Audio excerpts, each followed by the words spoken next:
नमस्ते सबको और welcome again. Thank you for joining me. 94th session है आज हमारा गीता पर और 6th चैप्टर के 8 श्लोक हम पूरे कर चुके हैं। उसके आगे हम बढ़ेंगे।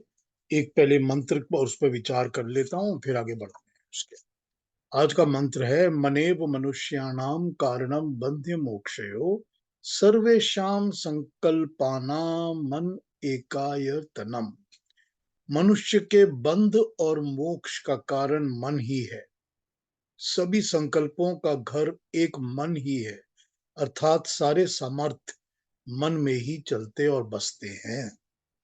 बंध का कारण और मोक्ष का कारण, बंध जाने का कारण और फ्री हो जाने का कारण, दोनों कारण मन ही है। और जितने संकल्प होते हैं वो मन में ही होते हैं। मन में ही सामर्थ्य होता है और संकल्प होते हैं। अब हमने ये सोसाइटी में जितने बंगले हैं ना, सबको सबके लिए अब जितने भी श्लोक हम कर रहे हैं, हम मन पर ही बातें कर रहे हैं शायद तब से, और भगवान कृष्ण मन की ही बातें कर रहे हैं। और वो कह रहे हैं कि जब अपने आप को कंट्रोल करोगे, मन को कंट्रोल करेंगे, तो वही बात की या तो आप मुक्त होगे तो भी मन से होगे, बंध जाओगे तो भी तुम्हारा मन ही बांध रहा है तुम्हारे। मन ही है जो रास्ता दिखा रहा है तुम्हारे। और फिर अभी जब बताया उन्होंने पहले श्लोकों में कि संकल्प का त्याग करना पड़ता है, तो संकल्प भी तो मन के ही होते हैं ना, कि मुझको ये चाहिए या वो चाहिए या ये भी करना है और वो भी पाना है। सारे संकल्प मन के ही होते हैं। तो वो सारी बातें और सामर्थ्य भी मन के अंदर ही है। मन ही है जो लीड करके लेके जाएगा कि नहीं, मुझे इन सब झमेलों से निकलना है और मुक्ति प्राप्त करनी है। वो भी तो मन ही है। इन्हीं पर बातें आगे भी करेंगे भगवान कृष्ण। हमने अभी तक 8 श्लोक कर लिए हैं। हम 9वें पे बात करेंगे और उसके बाद फिर 10-11 जो है उनका थोड़ा सा बदल जाएगा ट्रैक, समझाने की बात बदल जाएगी। तो ऐसा करते हैं कि पहले 9 को पढ़ लेते हैं और उसके बाद फिर 10-11 बाद में उठाएंगे। तो अरुणा जी आप 9 पढ़ दीजिए हम सबको। नंबर 9। जी। सुहृद सुहृन्मित्रार्युदासीन मध्यस्थद्वेष्य बन्धुषु साधुष्वपि च पापेषु समबुद्धिर्विशिष्यते।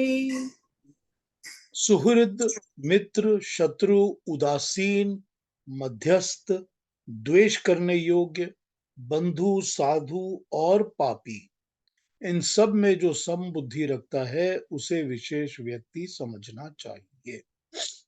अभी इसके पहले 8वें श्लोक में वो बताते आए हैं कि अपने आप को जो कूटस्थ समझता है, जो अपने आप को इधर उधर हिलता नहीं है, इधर उधर डावाडोल नहीं होता, उसी तरह उन्होंने एग्जाम्पल यूज कर लिया था वेल्थ का, यानी कि मिट्टी का, पत्थर का और सोने का। अब वो कह रहे हैं कि जो अपने सुहृद, जो दिल के बहुत पास हो, मित्र जो बंधु मित्र हो, शत्रु जो दुश्मन हो, उदासीन जिसकी तरफ हमारा बिल्कुल भी कोई भी ध्यान नहीं जाता, मध्यस्थ मतलब जो इन बिटवीन है, ना इधर ना उधर, द्वेष करने योग्य जिसको द्वेष करना चाहिए, जिसको we should not like that person, बंधु अगेन वही जो क्लोज फ्रेंड होते हैं, साधु बहुत अच्छे लोग, और पापी पापी लोग, इन सब की तरफ जो सम बुद्धि रखता है उसे विशेष व्यक्ति ही समझना चाहिए। तो इन सब की तरफ सम बुद्धि कौन रखता है, कैसे रख सकता है? वही बात, जैसे मिट्टी पत्थर और सोने के अंदर सम बुद्धि होनी चाहिए, एक लेवल की थिंकिंग होनी चाहिए, वैसे ही सम बुद्धि ये सारे किस्म के लोगों में होने चाहिए। अब आप ये जितने इन्होंने एग्जाम्पल्स यूज किए हैं ना, यहाँ पर जितने भी वर्ड्स यूज किए हैं, उन वर्ड्स पर ध्यान दीजिए तो आपको दिखेगा कि सामने पूरी पिक्चर खड़ी हो जाती है युद्ध की, कि सामने अर्जुन के सामने कौन खड़े हुए हैं, कि अर्जुन के सामने कौन इंसान खड़े हैं। अर्जुन के सामने उसके मित्र खड़े हैं, उसके सुहृद खड़े हैं जो उसको दिल के बहुत पास हैं, उसके दुश्मन खड़े हैं, शत्रु खड़े हैं, पापी लोग खड़े हैं, ऐसे लोग हैं जो पापी हैं, ऐसे हैं जिसको द्वेष करना चाहिए, ऐसे भी खड़े हैं, और ऐसे भी हैं जो कि बंधु हैं और साधु लोग भी हैं, अच्छे लोग भी हैं, और मीडियम में मध्यस्थ और उदासीन भी हैं। इट डजेंट मैटर, ऐसे भी हैं, है ना सारे, सब यही खड़े हैं सामने। ये 1 2 3 4 करके गिन लीजिए आप, सब इस कैटेगरी में सारा कुछ आ जाएगा, सारा कुछ इस कैटेगरी में। तो यही भगवान कृष्ण इसको समझा रहे हैं कि तुमको इन सब की तरफ इक्वल देखना है, ना तुमको इस तरफ झुकना है ना उस तरफ झुकना है। वही समबुद्धि मनुष्य होता है जो इन सब चीजों को कंट्रोल कर सकता है। इसकी दूसरी ट्रांसलेशंस देखते हैं, फिर थोड़ी और बात कर लूंगा इसके ऊपर। ये गीता प्रेस को उठा लेता हूं, ये 9 पे क्या बोल रही है। He who looks upon well-wishers and neutrals as well as mediators, friends and foes, relatives and inimicals, the virtuous and the sinful, with equanimity he stands supreme। ठीक है, वही ट्रांसलेशन है इसकी, और भी देखते हैं क्या बोल रहा है 9 के लिए। वो परमात्मा में स्थित व्यक्ति होता है जो संबंधी, मित्र, अपने में रुचि न लेने वाले, मध्यस्थ, पक्ष विपक्ष में समभाव रखने वाला, शत्रु और बंधु तथा साधु और पापी, इन सब में समान भाव वाला होता है। वो समबुद्धि होता है और परमात्मा में स्थित होता है। और देखते हैं,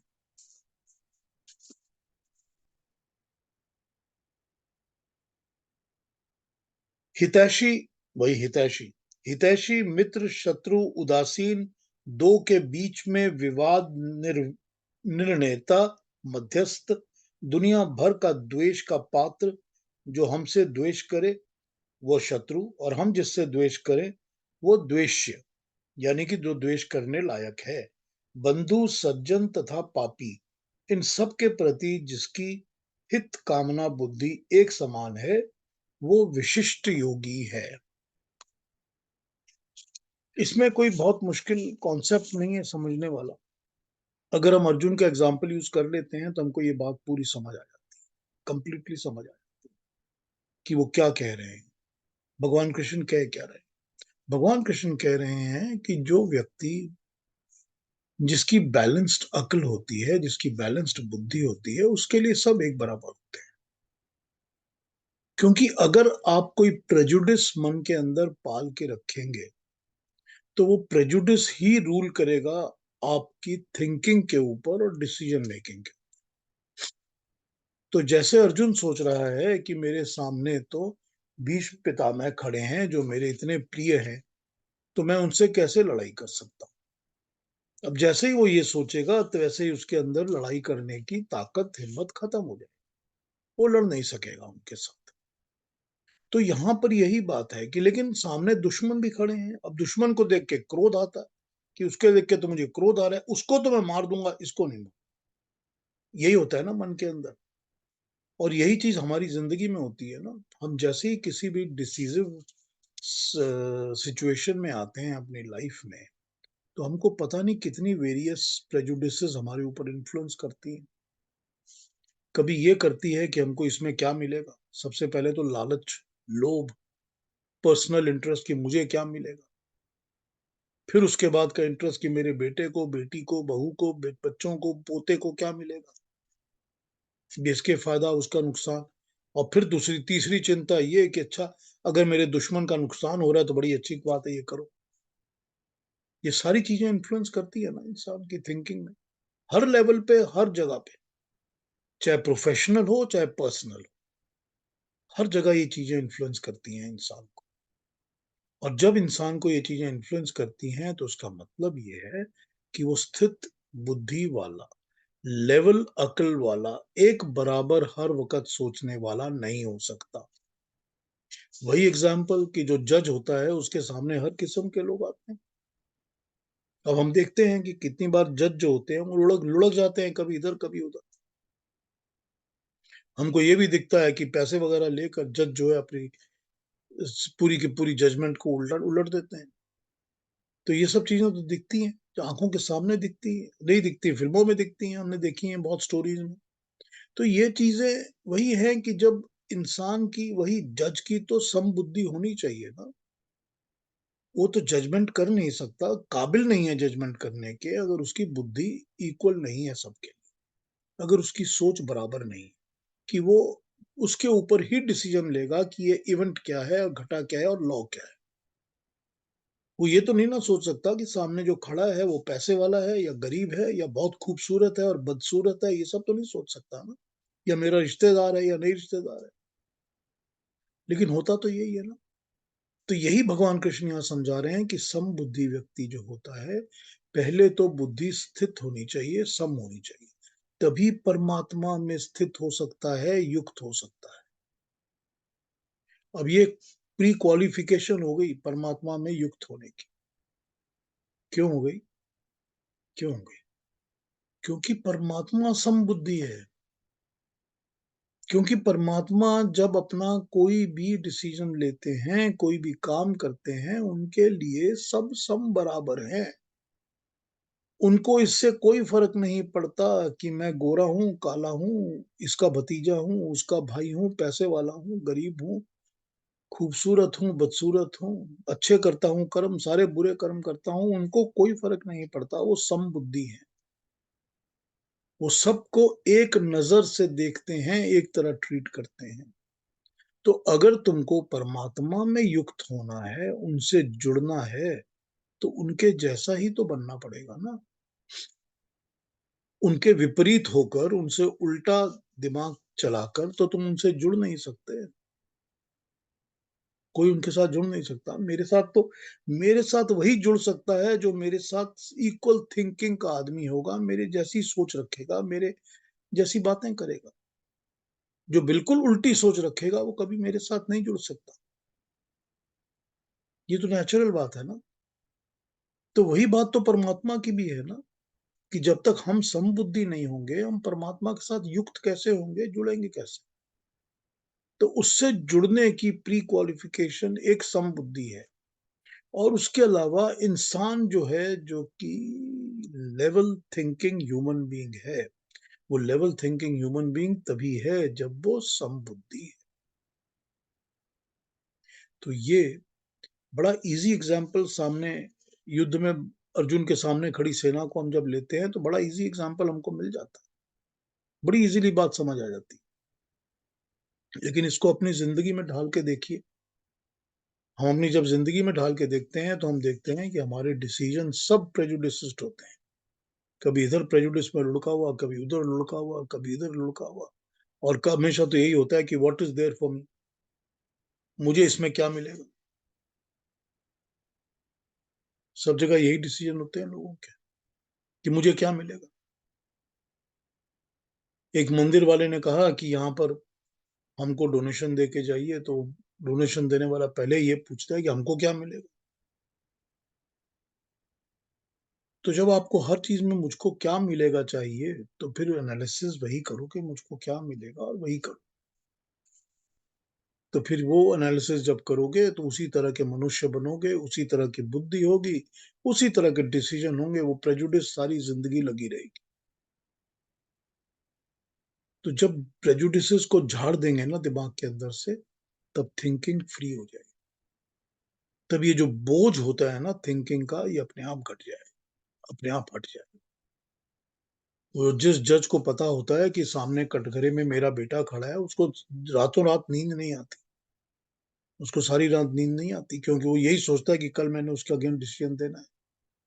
लेकिन अगर उसको ये पता हो कि मेरा बेटा बेटा कुछ नहीं है, सामने एक केस खड़ा है जिसके ऊपर मेरे को जजमेंट देनी है, तो उसी तरह सोएगा जैसे कि रोज सोता है। तो प्रेजुडिस का जो बोझ होता है ना, बहुत तगड़ा बोझ होता है। तो जब प्रेजुडिस का बोझ दिमाग से उतर जाता है, तो थिंकिंग फ्री हो जाती है। और वो थिंकिंग जब फ्री होती है तो वही प्री कंडीशन है पहली, कि इंसान परमात्मा में युक्त कैसे हो सकता है। तो ये है हमारे 9th श्लोक का एनालिसिस। 10th से हमारा पूरा का पूरा ट्रैक चेंज हो जाएगा। भगवान कृष्ण 10th श्लोक से लेकर ध्यान कैसे लगाना है, मेडिटेशन कैसे करनी है, उस पर आ जाएंगे। मेडिटेशन का तरीका बताएंगे जो उन्होंने सीधा सीधा योग दर्शन से लिया हुआ है। स्ट्रेट फॉरवर्ड योग दर्शन से उन्होंने लेकर यहाँ पर गीता में कोट किया हुआ है। लेकिन 10th पर जाने के पहले मैं ये सोच रहा था कि हमने अभी तक जो 9 श्लोक किए हैं, इन 9 श्लोकों में हमने कर्म योगी, सिद्ध बुद्धि, ये सारी बातें की हैं। तो इन सारी बातों में एक निचोड़ इनका ये बैठता है कि पहला तो इंसान जिसकी बातें कर रहे हैं इस चैप्टर में, 6th चैप्टर में 9 श्लोकों तक भगवान कर रहे हैं कि कर्म करने वाला इंसान होना चाहिए जो कर्म जरूर करे, और वो कर्म करे जो उसका कर्तव्य है, यानी करने योग्य कर्म। वो वाले कर्म ना करे जो करने योग्य नहीं है। और करने योग्य कर्म क्या होते हैं ये वो पहले समझा चुके हैं, जिसको वो कहते हैं धर्म संस्थापनार्थाय। जो धर्म के हिसाब से ठीक बैठते हैं, जो धर्म की संस्थापना करते हैं, वो वाले कर्म करो। तो करने लायक कर्म, कर्तव्य कर्म, ये उन्होंने पहले बोला। फिर उन्होंने कहा कि कर्म तो करे, लेकिन कर्म फल के ऊपर आश्रित ना हो, मतलब उसके ऊपर आशा, डिपेंडेंट ना हो कि मुझको ये कर्म फल चाहिए, यही कर्म फल मिलना चाहिए, मेरे को ये मिलेगा तो ये करूंगा, या ये कर्म फल पर डिपेंडेंस नहीं होनी चाहिए। कर्म फल के ऊपर आश्रित नहीं होना चाहिए, कर्म फल के ऊपर आशा बांध के नहीं रखनी है। ये उन्होंने दूसरी बात कही है।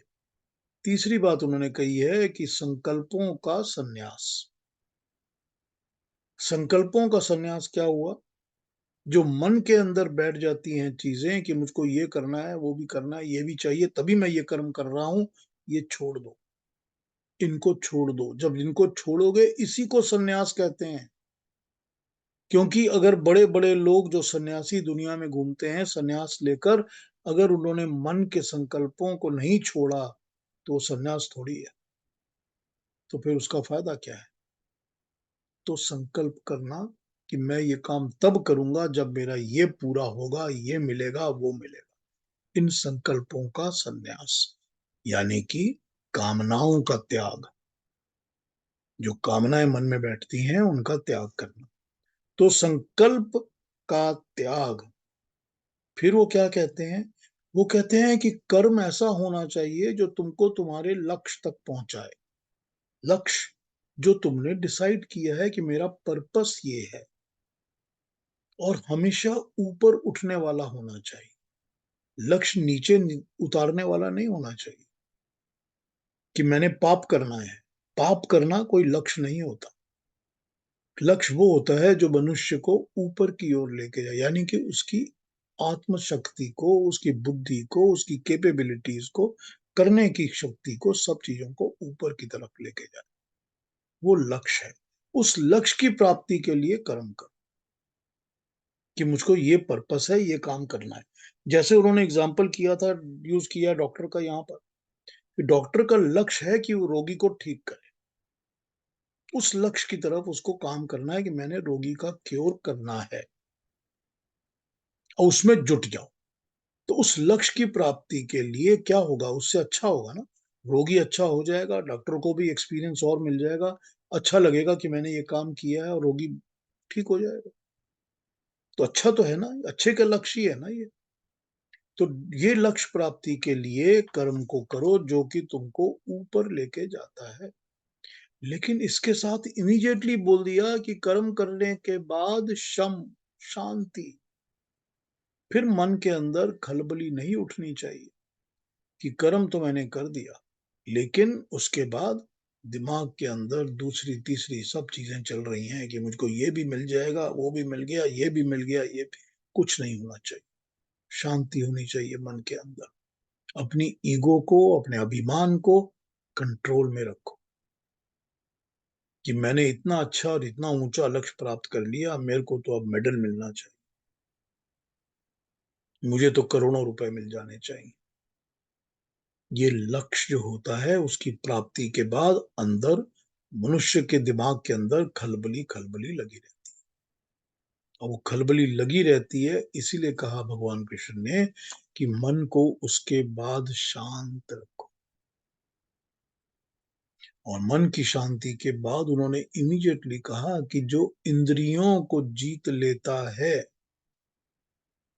इंद्रियों को जीत लेना मतलब इंद्रियों का गुलाम नहीं होना।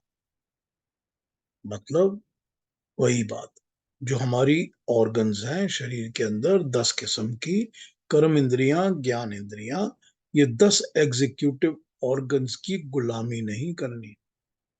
कि मेरा दिल तो नहीं कर रहा था, मेरा मन भी पता है मुझे ठीक नहीं है, लेकिन मैं ये कर रहा हूं क्योंकि मैं लालच में कर रहा हूं। किसके लालच में? देखने के लालच में, सुनने के लालच में, खाने के लालच में, फील टच करने के लालच में। किस लालच में क्या कर रहा हूं? तो जब तक मनुष्य इंद्रिय जीत नहीं होगा, अपनी इंद्रियों के ऊपर कंट्रोल नहीं करेगा, वो अपने मन को कंट्रोल नहीं कर सकता, उसके अंदर वो शम शांति वाली सिचुएशन स्टेट आ ही नहीं सकती जब तक कि वो अपनी इंद्रियों को कंट्रोल नहीं करेगा।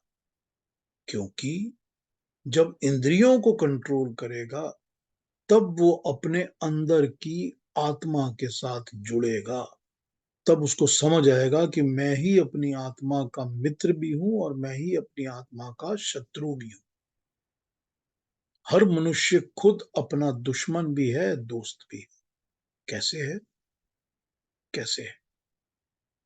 अगर मैं कोई बुरा कर्म करता हूं और मैं ये सोचता हूं कि इसके बदले मुझे इतना इतना ये मिल गया, मैंने इस फलाने की प्रॉपर्टी अपने नाम कर ली, मैंने इतना पैसा मार लिया, इतना और ले लिया, ठीक।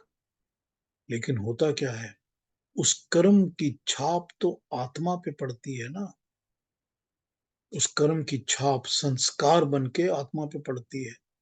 आगे जाकर वही आत्मा का संस्कार फिर से उभरता है और फिर कोई ना कोई गलत काम कराता है और फिर उसका भी फल भुगतना पड़ता है। और फिर ना होते हुए भी पता नहीं कैसे सडनली एक अंदर से आवाज उठी और मैंने गलत काम कर दिया। और फिर पता नहीं कौन से जन्म में उसका हिसाब किताब देना पड़ता है। अगर देना तो पड़ेगा ना। जब देना पड़ेगा तब पता चलेगा कि मैंने अगर ऐसा ना किया होता, अगर मैंने अपने आप को रोक लिया होता, तो ये छाप ना पड़ी होती मेरी आत्मा पर। क्यों होता है कि मैं बात बात में सिर्फ झूठ बोलता हूँ? क्यों होता है कि जब भी मैं कुछ करने लगता हूँ तो मेरे दिमाग में सबसे पहले यही आता है कि मैं किसी भी औरत की इज्जत ना करूं? क्यों होता है ये कि मैं हर वक्त अब यही सोचता हूँ कि मुझे इसमें कितने पैसे मिले? क्योंकि ये सारा कुछ मेरी आत्मा में संस्कार बन के छाप लग चुका है पिछले कर्मों से। तो यही है जो अपनी आत्मा के लिए दोस्त भी है और दुश्मन भी है, शत्रु भी है और मित्र भी है। कि तुम्ही ने तो कर्म किए हैं जिसका फल भुगोगे, आगे भी भुगतोगे, उसके आगे भी भुगतोगे। तुमने ही तो कर्म किए हैं कि अगला जन्म मनुष्य का नहीं मिलेगा, कि अगला जन्म बकरी का मिलेगा, क्योंकि कर्म ही ऐसे किए हैं। और जब कर्म करने के बाद वो जन्म मिलेगा तो उस जन्म में उस शरीर में बैठी हुई आत्मा यही कहेगी कि हाय ये तूने क्या किया। यही कहेगी ना कि ये क्या किया है तुमने। तो क्योंकि मुझको ये जन्म मिल गया, अच्छा भला मनुष्य का जन्म था, मैं निकल के नीचे खिसक के जानवर की योनि में आ गया। क्यों? क्योंकि मैं ही अपना दोस्त और मैं ही अपना शत्रु हूं। तो आत्मा का मित्र और आत्मा का शत्रु, बड़ी सिंपल बात है, बहुत सिंपल बात है। यही सारी जिंदगी हमको लीड करती है। सारी जिंदगी हम आत्मा की जगह शरीर का दोस्त और शरीर का शत्रु बन जाते हैं। हमको लगता है हमारे शरीर का जो सुख है वही फाइनल है। हमको पैसे और चाहिए ताकि मेरी बॉडी ठीक रहे, खाना पीना ठीक रहे और अच्छे कपड़े पहनूं शरीर की सोच। जब शरीर की सोच खत्म होगी तो आत्मा की शुरू। और जब सोच आत्मा पे आ जाएगी कि मेरी आत्मा के लिए अच्छा क्या है, तो शरीर एकदम सेकेंडरी हो जाएगा, उसकी इंपॉर्टेंस खत्म हो जाएगी। जब शरीर की इंपॉर्टेंस खत्म हो जाएगी तो उसको कहेंगे इंद्रिय जीत, कि अपनी इंद्रियों पर कंट्रोल कर लिया है। और जब शरीर की इंपॉर्टेंस खत्म होगी तब पता चलेगा कि अब मैं आत्मा का मित्र बन गया हूं।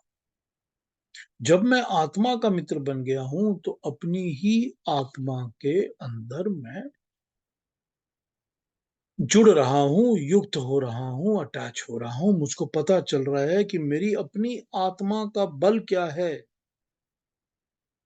और जब मैं इस तरह की चीजें, दुनिया की अट्रैक्शंस जो होती हैं, उनसे अलग हो जाऊंगा, मुझे पत्थर, मट्टी, सोना सब एक बराबर लगेंगे, तब मैं समझ में जाऊंगा कि मैं समभाव हो गया। तब मैं अपनी आत्मा के अंदर, अपनी डीप आत्मा के साथ जुड़ूंगा, जो मुझे परमात्मा से जुड़ने का रास्ता दिखा दे, जो मुझे परमात्मा से जुड़ने का रास्ता दिखा दे। और ये रास्ता दिखाने का रास्ता ज्ञान और विज्ञान से तृप्त होने पर मिलेगा। ज्ञान भी चाहिए, विज्ञान भी चाहिए। ज्ञान, नॉलेज, विज्ञान, प्रैक्टिकल। थ्योरी भी चाहिए, प्रैक्टिकल भी चाहिए, एक्सपीरियंस भी चाहिए, नॉलेज भी चाहिए। जब मेरे को ये सब कुछ मिलेगा, इससे तृप्त हो जाएगी मेरी आत्मा, मेरी समझ में आ जाएगी सारी बातें, दुनिया कैसे चलती है, दुनिया की चीजें कैसे चलती हैं, और असल में ज्ञान क्या है। जब ज्ञान विज्ञान से तृप्त हो जाएगी मेरी आत्मा, तो मेरी आत्मा कैसी हो जाएगी? कूटस्थ हो, ऊंट की तरह हो जाएगी, जो कि कभी हिलता नहीं है, ढलता नहीं है। उसके ऊपर ठंडी, गर्मी, सुख, दुख किसी चीज का फर्क नहीं पड़ता। उसके ऊपर मान और अपमान का कोई फर्क नहीं पड़ता। और लास्ट में क्या बताया कि मेरे लिए सब आदमी, सब जन दुनिया के एक बराबर हैं। मैं ना किसी से नफरत करता हूं, ना किसी से बहुत ज्यादा मोह रखता हूं या स्नेह रखता हूं। सब मेरे लिए सम हैं, सब एक जैसे हैं। तभी मैं परमात्मा में युक्त हो सकूंगा, उसके साथ जुड़ सकूंगा। क्योंकि अगर मैं कूटस्थ नहीं होऊंगा, टिका नहीं रहूंगा, फर्म नहीं होऊंगा, तब मेरे लिए सामने जो मनुष्य हैं वो हिलाते रहेंगे मेरे को। वो मनुष्य ही को देखकर मुझको लगेगा कि ये तो मेरा प्यारा है, ये तो मेरा दुश्मन है, ये तो मेरा, जो भी इस तरह की भावनाएं आती रहेंगी। तब मैं समभाव, एक जैसा नहीं हो सकूंगा। तो इतनी पॉइंट्स को अभी तक 9 श्लोकों में भगवान कृष्ण ने समझा दिया है। एक एक एक एक एक एक पॉइंट उठा के यहां तक उन्होंने समझा दिया। क्यों समझाया है उन्होंने? क्या बताना चाह रहे हैं वो ये बताना चाह रहे हैं कि अगर तुमने ध्यान में बैठना है, अगर तुमने मेडिटेटिव स्टेट अचीव करनी है, तो ये सारी की सारी चीजें प्री कंडीशन हो जाती हैं। हम अगर ध्यान करने बैठते हैं, अगर हम मेडिटेशन में बैठते हैं, अगर हम बिल्कुल पूरी तरह से समाधि लगाना चाहते हैं, तो अगर हमारी इंद्रियां इधर उधर घूम रही हैं, भटक रही हैं, तो हम नहीं लगा सकते। अगर हमारे मन में मिट्टी की या सोने की फिक्र लगी हुई है कि गोल्ड क्या है और मट्टी पत्थर क्या है, हम ध्यान नहीं लगा सकते। अगर हमको कोई प्रिय मनुष्य, बंधु या शत्रु या कोई भी है, डिस्ट्रैक्ट कर रहा है, डिस्टर्ब कर रहा है, जिसके तरफ हमारा ध्यान जा रहा है, तो हम ध्यान नहीं लगा सकते। अगर हम कूटस्थ नहीं हैं और हम परमात्मा में युक्त होना नहीं चाहते, अपनी आत्मा को कंट्रोल करके अपनी आत्मा के साथ नहीं जुड़ते, तो हम ध्यान नहीं लगा सकते। शरीर के साथ जुड़ा हुआ इंसान कभी भी ध्यान नहीं लगा सकता। सारी बातें समझ आ गई, क्लियर हो गई? कोई ऐसी चीज नहीं है जो कि डिफिकल्ट होगी हमको समझने में। तो ये भगवान कृष्ण वही, जैसा वो हर चैप्टर में करते हैं, पॉइंट वाइज अपनी बात समझाते हैं और प्रैक्टिकल बताना शुरू कर देते हैं कि ऐसे ऐसे ऐसे करोगे तो ये होगा। तो यहाँ पर वो प्रैक्टिकल बता रहे हैं कि अगर ध्यान करना है तो ये सारी प्री कंडीशंस बहुत। अब आप देख लीजिए, जो भी इंसान, मुझे नहीं पता आप में से किसी ने कभी रियली मेडिटेशन प्रॉपर की है कि नहीं की, लेकिन आप देख लीजिए कि जैसे ही इंसान ध्यान में मेडिटेशन में बैठता है, तो जब तक वो हर चीज से छूट नहीं जाता और उसकी फर्म ये नहीं होती कि मुझको तो मेडिटेट करना है, अपने ही अंदर जाना है, अपनी आत्मा में कॉन्सेंट्रेट करना है, वो मेडिटेट नहीं कर सकता। चाहे जो मर्जी बातें कर ले, वो आपको बता देगा हाँ मैं बड़ा अच्छा मेडिटेशन करता हूँ, ये सारी बातें समझा देगा, लेकिन ध्यान वो लगा ही नहीं सकता जब तक कि वो ये सारी बातों को फॉलो नहीं करता। तो अब हम 10-11 पे चलेंगे, लेकिन उसके पहले अभी तक जो बातें की हैं इसमें कुछ पूछना हो, कहना हो तो पूछ लीजिए। Thank you Annie ji, thank you. हाँ जी, किसी ने और कुछ पूछना है, कहना है, पूछ लीजिए। हाँ जी, हाँ जी, ये कहते हाँ जी। हम लोग ने मनुष्य का रूप धारण किया है, मनुष्य का जन्म लिया है, तो हम लोग ये समझ सकते हैं कि कर्मों का फल कैसे होता है। किसी भी क्षेत्र में देखें, कोई बहुत धनी होता है, बहुत गरीब होता है, कोई जिसको बहुत यश कीर्ति मिलती है, किसी को नहीं मिलती है, इत्यादि इत्यादि। परंतु जो मनुष्य में जन्म नहीं लेते हैं, जो पशु होते हैं, तो उनको तो ये ज्ञान नहीं होता ना कि उन्होंने पिछले जन्म में कैसे कर्म किए थे। चाहे अगर आत्मा उनसे पता नहीं किस तरह से बातचीत करती होगी, पर अगर उनको पश्चाताप हो, तब जाके बात बनती है कि भाई देखो, पिछले जन्मों के कर्मों का फल है ये। पर उनको तो शायद ये मालूम भी नहीं है कि पिछले जन्मों के कर्मों का फल है। ऐसा ऐसा सही है ना? मैं ये समझता हूँ, जैसा मैंने पढ़ा है, कि जब भी कोई आत्मा किसी शरीर में धारण होती है और वो शरीर बन जाता है और जन्म जब लेता है, मतलब माँ के पेट से निकलता है, उसके पहले या उस वक्त या उस प्रोसेस के दौरान ये जो मॉड्यूला ऑब्लोंगाटा होता है हमारे पीछे, सर के पीछे, जो हमारी रीढ़ की हड्डी से जुड़ता है, जो हमको ये बता देता है कि जो शरीर हम धारण कर रहे हैं उस शरीर में हम सीधे खड़े होंगे या ऐसे रहेंगे,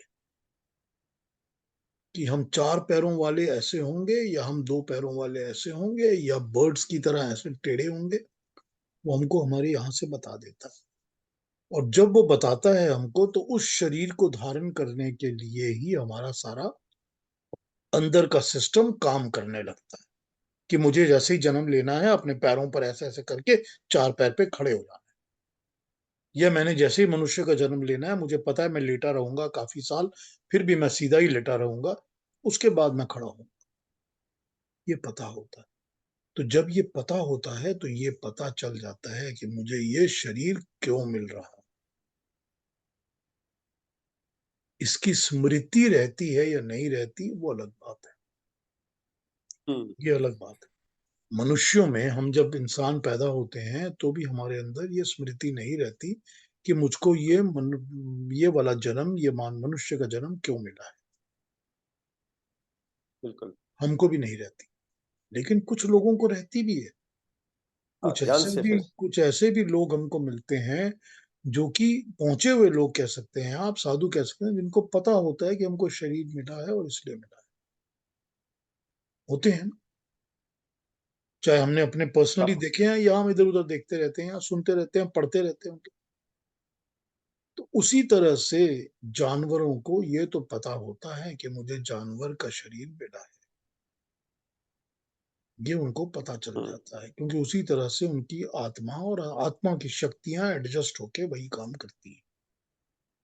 अब पछतावा करके, प्रायश्चित करके वो दोबारा मनुष्य के शरीर में आएंगे, ये तो उनके वहां जो कर्म होंगे वो तो लिमिटेड हो जाएंगे, वो तो पछतावा ही संचित पछतावा है। फिर उनको 3 मिलेंगे, 4 जन्म मिलेंगे, 12 मिलेंगे, पता नहीं कितने जन्म उसी तरह रोटेट होते रहेंगे।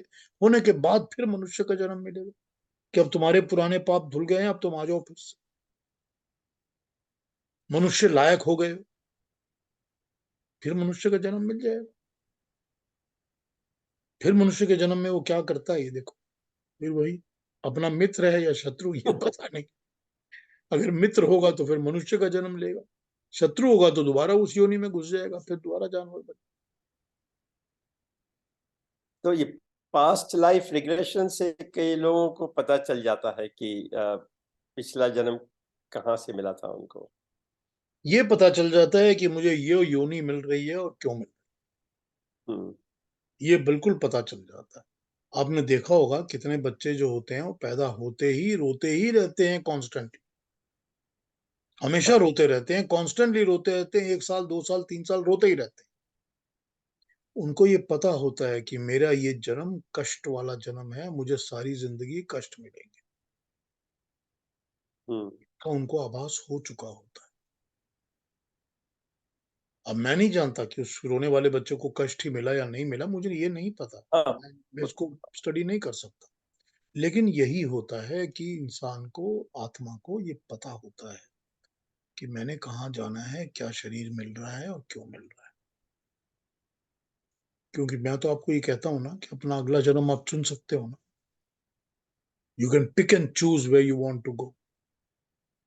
तो जब ये है कि आप पिक एंड चूज कर सकते हो, तो जब जन्म हो जाएगा तो पता चलेगा ना कि ये पिक एंड चूज ही किया था मैं, चाहे वॉल्टरीली किया था या इनवॉल्टरीली किया था, क्योंकि कर्मों से मिल गया मेरे को। तो वही बात है ना, अपना हाँ, ही वो तो मित्र है। अपना ही शत्रु। ठीक है ना। हाँ जी, धन्यवाद। कोई और क्वेश्चन, कोई और प्रश्न अभी तक जो बातें हुई हमारी उसके बारे में?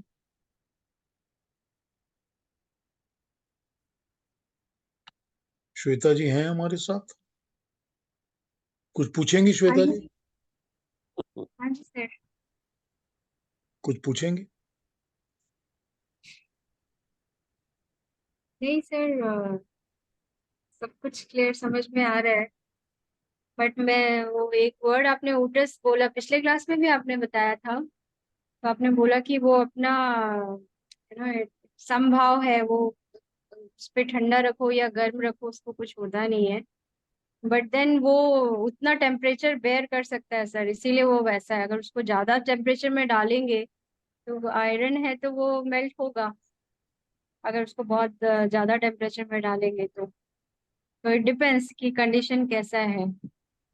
फिर वही बात है ना, देखिए श्वेता जी, यहाँ समभाव का मतलब यही है कि जो bearing of hot and cold भी है वो शरीर के लिए है और शरीर तक ही है, उसका आत्मा के ऊपर असर नहीं होना चाहिए। मतलब ये है कि जब उसका बहुत ज्यादा असर हम अपने ऊपर नहीं लेंगे, कि ठंड है तो ठंड के कारण मैं सारा दिन सुबह शाम कंप्लेन ही करता रहता हूँ, रोता ही रहता हूँ, उसमें दुख में ही रहता हूँ, तो वो मेरी आत्मा पर एक संस्कार बन के छाप बन जाता है। तो जब ये छाप आत्मा पे बन जाएगा तो समभाव खत्म।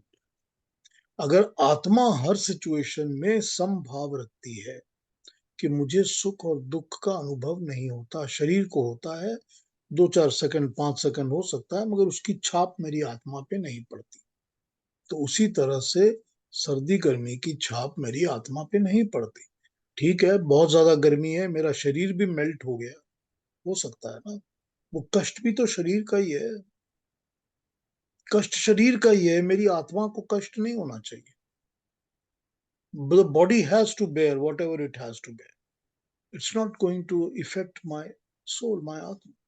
तो अगर आत्मा को समभाव रखा जाएगा, और जो इन्होंने एग्जाम्पल दिए हैं, स्पेशली ह्यूमन एग्जाम्पल्स, जो कि मेरे मित्र हैं, साधु हैं, पापी हैं, बंधु हैं, जो भी हैं, वो भी तो सब शरीर से रिलेटेड है ना, सभी कुछ शरीर से रिलेटेड है, पर वो अफेक्ट तो आत्मा को करता है ना, आत्मा के ऊपर एक छाप छोड़ देता है ना, एक संस्कार छोड़ देता है। तो जब वो नहीं होगा तभी जाके आत्मा जो है वो समभाव की आत्मा बनेगी।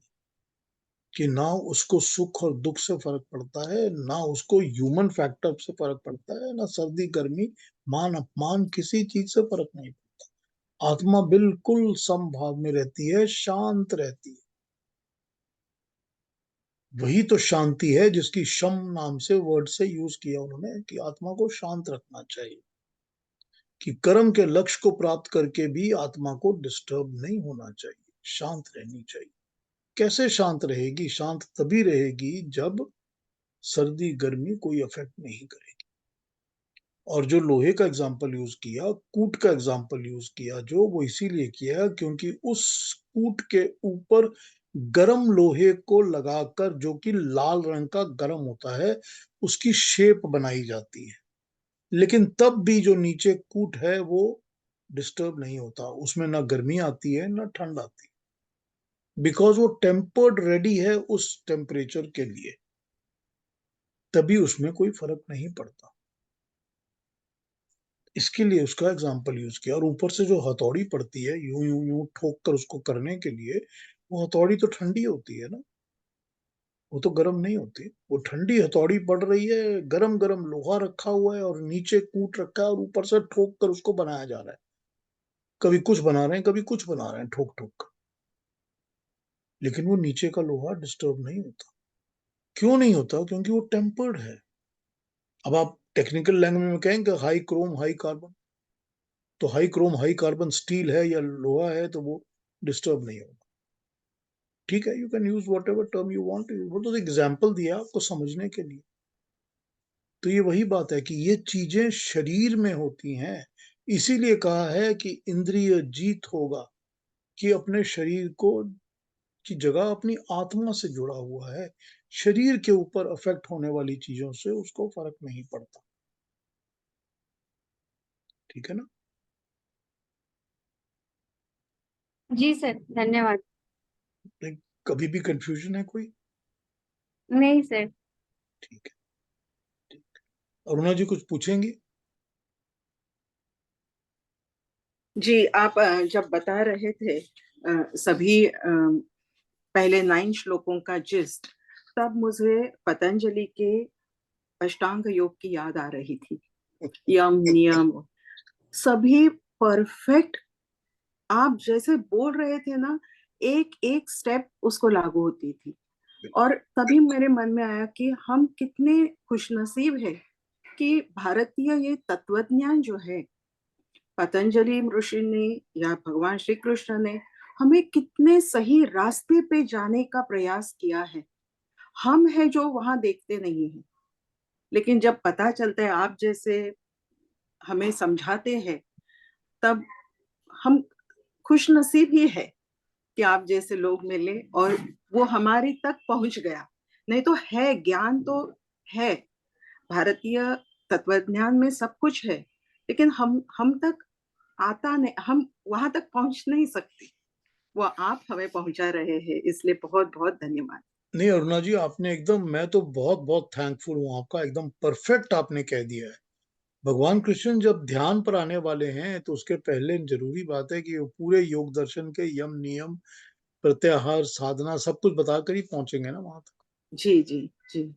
तो वो अपने तरीके से इस बात को समझा देते हैं हमारे, अपने तरीके से समझा देते हैं हमारे, ताकि इसको हम इलेबोरेटली दूसरी तरह समझ लें। चलिए, कि हमने योग दर्शन को उठा के नहीं पढ़ा हुआ और हम उसको फॉलो नहीं कर रहे, तो कम से कम इसको समझ लें तो अच्छा है ना।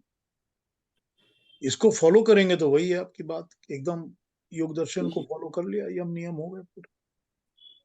लेकिन आप जिस तरह से हमें ले जा रहे हैं ना उस तरफ, वो बहुत ही क्या कहूँ मैं, मेरे पास शब्द नहीं है। अरे बहुत बहुत मैं, धन्यवाद करने में। अरुणा जी, मैं नहीं ले जा रहा, भगवान कृष्ण ले जा रहे हैं हमको सबको। मैंने क्या लेके जाना है? कोई और क्वेश्चन, कोई और कंसर्न, कोई बोलेंगे कुछ? अलका जी कुछ कहेंगी?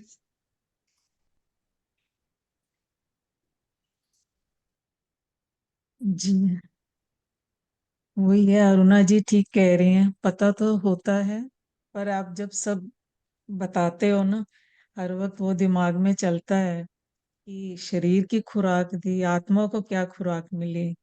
आज आपने बोला कि शरीर की सोच खत्म होगी, तो आत्मा की खोज शुरू करोगे। तो ये थिंकिंग चलती रहेगी तभी कुछ कर पाएंगे। बिल्कुल बिल्कुल ठीक बात है। शरीर को अपना काम करने, उसको जो भूख लगी है उसको खाना चाहिए, मिल गया, उसका काम हो गया। उसको आत्मा के साथ मत जोड़ो, उसके संस्कार बना के आत्मा के साथ मत जोड़ो। आत्मा को अपना काम कर। वही मित्र और शत्रु, अपनी आत्मा का मित्र, अपनी आत्मा का शत्रु, वही एग्जाम्पल है साहब। आत्मा को के बारे में सोचना जो बार बार अब सोच आती है तो ही कहीं पे जा सकते हैं। तो नहीं तो यही है, शरीर का तो सोचते ही रहते हैं हर वक्त। हर अभी वक्त ये शरीर का चल ही सोचते हैं, सिर्फ सोचते ही सिर्फ शरीर का है। यही यही तो है बात ना है। प्रॉब्लम, यही है ना सारी। इसी देखिए देखिए, मैं ये इस तरह से कोट करता नहीं हूं नॉर्मली, लेकिन आप एक बात सोचिए, जितने भी दुनिया के मत पंथ हैं, बिलीफ हैं, जो कहते हैं कि मनुष्य की पुनर्जन्म नहीं होता, जो कहते हैं कि it's only one life, you are not going to be born again, उनके लिए ये सिर्फ शरीर ही रह जाता है। उनको इसकी चिंता नहीं होती कि हमको दोबारा जन्म कहाँ क्या लेना है। इसीलिए वो शरीर फोकस्ड ही सारे काम करते हैं। इसीलिए कंज्यूमरिज्म जिसको कहते हैं, मटेरियल वर्ल्ड जिसको कहते हैं, उसमें ही जुड़े बिजी रहते हैं, बिकॉज ये समझते ही नहीं है। और ऐसा भी नहीं है कि वो अंदर से मानते नहीं है, पता उनको भी होता है, बिकॉज उनके सामने एग्जाम्पल्स आ जाते हैं। उनको ऐसे बच्चे मिल जाते हैं दुनिया में जो कि पिछले जन्मों की बातें बता देते हैं। तो ये होता तो है, इनको पता है, लेकिन वो यही बिलीफ जो होता है ना, वो कंसंट्रेट करा देता है कि आप अपने शरीर पे कंसंट्रेट करो और कुछ मत सोचो। बिकॉज जिनको दुनिया में सामान बेचना है आपको, वो तो आपको चाहेंगे कि आप कंज्यूमर ही बने रहो सारी जिंदगी, हमसे खरीदते रहो माल और एंजॉय करो लाइफ को। तो ये सारा कॉन्सेप्ट ही वहां पर है ना। और हम तो उसको कहते हैं कि दुनिया, ये सब झमेले छोड़ो, अपनी आत्मा के साथ जुड़ो, क्योंकि हम तो शरीर के बंधन से मुक्ति चाहते हैं ना। हम चाहते हैं कि इस जन्म मरण के बंधन से मुक्ति मिल जाए। और तो कोई जन्म मरण के बंधन की मुक्ति की बात करता ही नहीं। तो ये कॉन्सेप्ट जब तक हमारे अंदर नहीं बैठेगा, मैं अपनी आत्मा का मित्र, अपनी आत्मा का दोस्त कैसे बनूंगा, अगर मैं बार बार बार बार बार बार शरीर धारण करके घूमता ही रह रहा हूं, तो मैं कहां से मित्र बनूंगा। तब तो आत्मा को इतने ज्यादा झमेले और झगड़े में से निकलते रहना पड़ेगा। तो यही फर्क है, शरीर को ऊपर कंसंट्रेट करना या अपनी आत्मा पे कंसंट्रेट करना। बहुत ज्यादा डायमेट्रिकली डिफरेंस ऑफ ओपिनियन सामने आ जाता है, बहुत ज्यादा। कुछ और कहेंगे?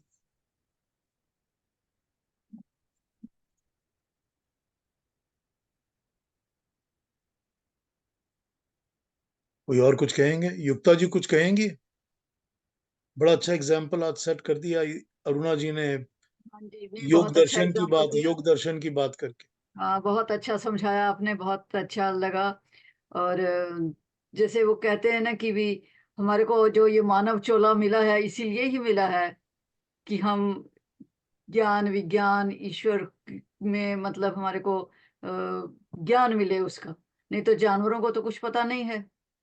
तो यही एक है कि हम इसको सुधार सकते हैं अपने जन्म को, कि अगले जन्म के लिए या मोक्ष के लिए या जैसे भी हैं कि भी आगे बढ़ते जाएं। तो आपने बहुत मानव अच्छा समझाया। मानव चोला तो मिला ही इसके लिए है कि धर्म संस्थापनार्थाय, हम्म, कि धर्म की संस्थापना करो और मोक्ष की प्राप्ति करो, हाँ इस जी, जन्म मरण के बंधन से छूट जाओ। वरना बिल्कुल तो बिल्कुल। वरना तो इतनी योनियां, इतने टाइप की चीजें, इतने टाइप के लिविंग बींग्स दुनिया में तो हैं ही, हम्म, जो खा रहे हैं, पी रहे हैं, एंजॉय कर रहे हैं लाइफ को। तो तुमको मानव का शरीर मिला क्यों है? मानव के शरीर में ही तो ज्ञान और विज्ञान दोनों प्राप्त हो सकते हैं ना। हाँ जी, हाँ जी। और जब ज्ञान और विज्ञान प्राप्त करने की अपॉर्चुनिटी तुमको मिली हुई है, तो इधर उधर शरीर के लिए जानवरों की तरह क्यों भटक रहे? बिल्कुल ठीक है, बिल्कुल ठीक है। और हम तो भाग्यशाली हैं कि आपसे ये ज्ञान मिल रहा है हमें। तो मतलब समझ में आ रही है कि क्या करना चाहिए और क्या नहीं करना चाहिए। जो भी इसकी तरफ अग्रसर होता है ना, ज्ञान की तरफ, वो भाग्यशाली होता है, क्योंकि परमात्मा बहुत ज्यादा दयालु है। वो ज्ञान का रास्ता खोलता रहता है। आप एक कदम चलते हो, वो 3 और सामने आपके खड़ा कर देता है कि चलो आ जाओ, इजी कर देता है।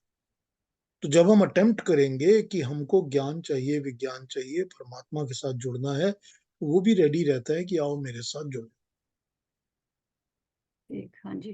तो वही बात है ना कि हमारा मन किस तरफ चल रहा है। शुरू तो वही किया ना कि आज मन से, कि मन कहाँ जा रहा है, इस तरफ चल रहा है कि नहीं चल रहा है, या वही कर्म कर रहा है कि ये आदमी का जन्म तो मिल गया लेकिन कर्म सारे जानवर वाले। हाँ, बिल्कुल ठीक, तो वही ठीक कहा बात है, आपने। हाँ जी, हाँ जी। फर्क यही है ना सारा। हम्म, हाँ जी, और कोई बात? बस बहुत बहुत धन्यवाद। बहुत बढ़िया पीयूष जी। सबसे पहले अपने आप को, मन को ही शांत करना पड़ेगा। बिल्कुल। कल मेरे को ध्यान है कि मैं शाम के समय बैठ के जो है, कोई नहीं था घर में, मैं संध्या कर रही थी। मैं संध्या कर रही हूँ, दिमाग में चल रहा है, अरे अभी सब्जी नहीं बनी। अरे वो उस समय फिर मेरे को आपकी बातें याद आई। फिर सोच रही हूँ कि नहीं, मन को पहले शांत करूं, तभी ध्यान करने का, तभी बोलने का फायदा है। नहीं तो मंत्र पढ़ने का फायदा क्या है। तो वो तो है, दिमाग तो जब तक आपका स्थिर नहीं होगा, बुद्धि स्थिर नहीं होगी, तब तक आपका कोई लक्ष्य प्राप्त नहीं होता। बिल्कुल। वो एक शेर था, मुझको अब याद नहीं आ रहा क्या था उसका, दुष्यंत कुमार का शेर है, जिसमें वो कहते हैं कि बैठे हुए हैं नमाज में, सजदे में बैठे हुए हैं नमाज के, लेकिन दिमाग में आ रहे हैं तमाम लोग दुनिया के। सही सही में तो वही ये होता है वही पीयूष होता जी, है। अक्सर ये बातें होती हैं। मन यही को साधना जो है सबसे मुश्किल काम होता है। बहुत मुश्किल होता है, बहुत मुश्किल होता है। आप पढ़ते भी हैं, मैं, बिल्कुल। देखिए बिल्कुल यही होता है कि आप कोई चीज पढ़ भी रहे हैं, बोल भी रहे हैं, रिसाइट भी कर रहे हैं, सुन भी रहे हैं, तो भी मन कहीं इधर उधर भटकता रहता भटक रहा होता है, बिल्कुल भटक है, रहा उसके होता है। अंदर कुछ और चल रहा होता है। तो उसको उसी ट्रैक पे लाना, उस पर टिका देना, फिक्स करना मुश्किल काम है। नहीं, वो बोलते प्रैक्टिस। बोलते सोचते सोचते ध्यान भी आ जाता है कि मन को कंट्रोल करना है, कंट्रोल वो आता है तो धीरे धीरे हो भी जाएगा फिर। उसी पर आ जाएंगे भगवान कृष्ण, थोड़ी देर में हाँ, कहेंगे इसका अभ्यास करना पड़ता अभ्यास करना है। हाँ, और अभ्यास तब होता है जब हम जो चीजें हमको डिस्ट्रैक्ट करती हैं उनको छोड़ना शुरू करेंगे, और छोड़ेंगे उसको बोल देते हैं वैराग्य। तो जब उन चीजों से वैराग्य करेंगे और अभ्यास करेंगे तभी हमारा काम। अभी आ जाएंगे भगवान कृष्ण, इस पर बात करेंगे। नहीं पीयूष जी, आपने जो पुनर्जन्म की बात बताई कि बच्चा पैदा होता है या रोता हुआ पैदा होता है, और वो रोता ही रहता है या वो हंसता ही रहता है, तो उसके संस्कार उसकी आत्मा पे जो पड़े होते हैं वो उससे ये काम करवाते हैं। हाँ ये मैंने देखा है। हाँ, बिल्कुल बिल्कुल प्रैक्टिकल बात है, बिल्कुल। हाँ, बच्चा पैदा होता है तो जब भी उससे बात करो, जब भी कोई मिलने आए, तो उसको रोता हुआ ही पाया जाता था। होते हैं ऐसे, होते हैं। हम लोग के पंजाबी लोग कहा करते, दुखी आत्मा सुखी आत्मा। दुखी आत्मा। हाँ, ऐसा ही कहा करते थे। तो ये होता है, प्रैक्टिकल है, बिल्कुल सच है, बिल्कुल सच है। कोई और बात किसी ने कहनी है? आज हो गया टाइम हमारा। कोई और बात करनी हो कर लीजिए, कल नंबर 10 से शुरू कर लेंगे, ठीक है ना?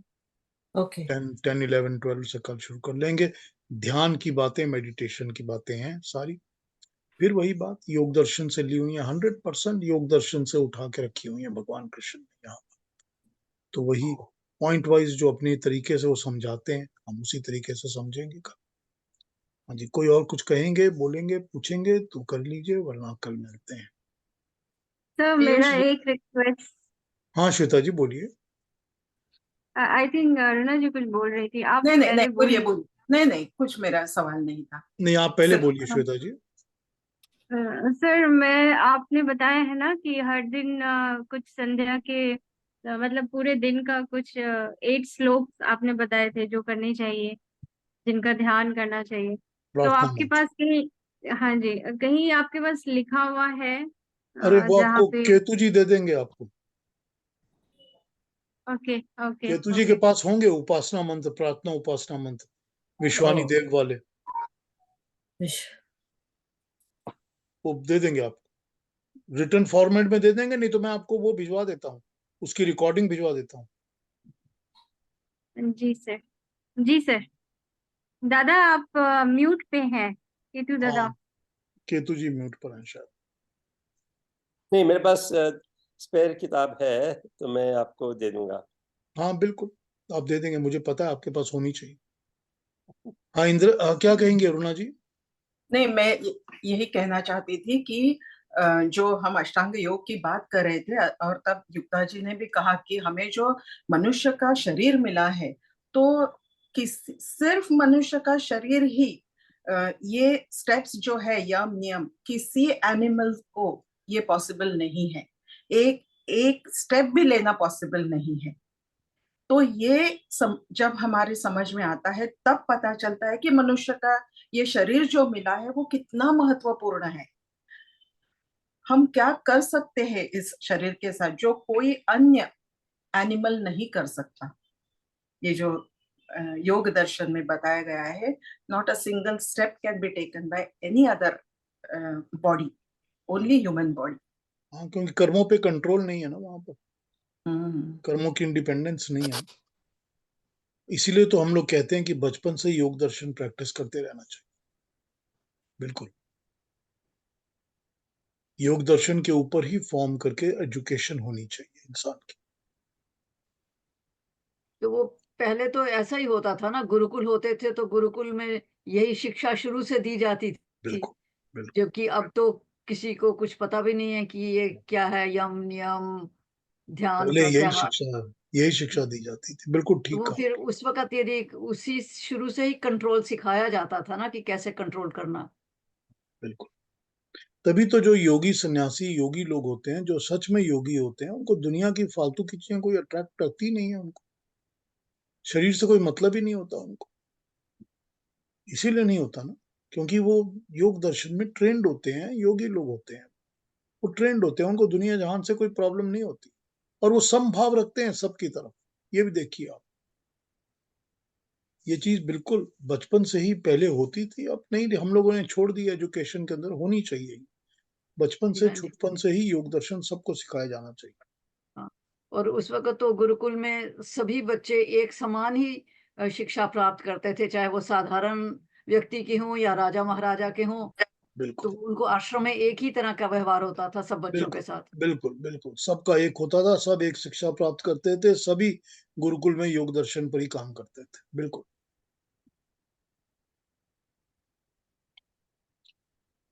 चलिए फिर कल मिले। हाँ जी। जी, नमस्कार। नमस्कार। नमस्ते।